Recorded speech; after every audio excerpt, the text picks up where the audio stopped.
les Arméniens ont affaire à un négationnisme qui n'est plus un négationnisme sectaire, mais qui est un négationnisme d'État. Ils ont face à eux et contre eux un grand État puissant, doté de tous les moyens de chantage que l'on peut imaginer. Et c'est vrai que ces dernières heures, quand je réfléchissais à tout cela et à ces minutes que je passerai avec vous, je me demandais ce qu'il serait advenu des survivants de la Shoah, ce qu'il serait advenu des Juifs de ma génération, nés au lendemain de la Shoah, s'ils avaient eu en face d'eux une Allemagne structurellement négationniste, une Allemagne niant le crime.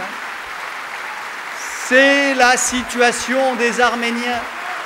Et c'est ce qui rend cette situation particulièrement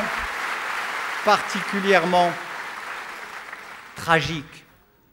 Et puis, ce qui fait que la vérité ne se suffit pas, ce qui fait que la vérité, dans sa nudité et sa force, n'est pas toute puissante face aux salopards, c'est que dans cette histoire, face à cette forme-là de folie, face au discours de ceux qui viennent, non pas exprimer une opinion, mais comme je le disais tout à l'heure, nier que la réalité ait existé, face à ceux qui viennent dire que vos grands-parents ou arrière-grands-parents ne sont pas vraiment morts, ou pas vraiment morts comme ça, ou que vous prétendez qu'ils sont morts ainsi en vertu d'obscurs intérêts dont vous seriez les trafiquants, vous les Arméniens et nous les Juifs, face à ça, face à cette passion-là, face à cette méchanceté infinie, face à cette haine brute, presque sans mots, la vérité, en effet, est impuissante. Il s'agit d'autre chose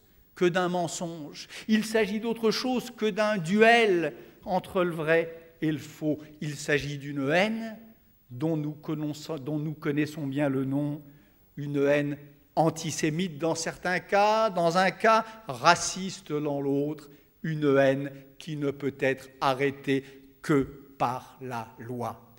Disons la chose autrement encore, les génocides, ces deux-là, le génocide des Juifs, le génocide des Arméniens, la tentative d'extermination sans reste de ces deux peuples, il a parmi tous les crimes que l'humanité a inventé encore une particularité, ce crime-là. Une des choses qui caractérise le génocide et qui le distingue, c'est ceci, c'est qu'il intègre dans son dispositif même, dans le moment même où il opère son geste criminel, il intègre déjà sa propre négation. L'acte négationniste est contemporain de l'acte criminel. On le sait pour les hitlériens. On sait comment Himmler, en juin 1942, crée un commando spécial, le commando 1005, pour aller déterrer les cadavres, les brûler et en disperser les cendres. On sait comment les nazis inventaient des euphémismes. Ils parlaient de transfert, d'évacuation, de déplacement de population, pour ne jamais dire extermination. Même chose dans le cas des Arméniens, un geste criminel qui a ceci de particulier qu'il se nie en même temps qu'il s'opère. Inversement, nier le génocide, le nier 20 ans, 30 ans, 50 ans ou 90 ans après, c'est pour cette raison même une façon cynique, sordide, horrible de continuer le crime, de le reproduire et de le parachever. Pour que le crime soit parfait. Les Juifs le savent bien et les Arméniens le savent avant eux. Pour que le crime soit parfait, il faut qu'il soit sans trace. Et pour qu'il soit sans trace, il faut que l'on annihile jusqu'à la mémoire des survivants et des descendants. Ainsi, on prétend achever les Juifs.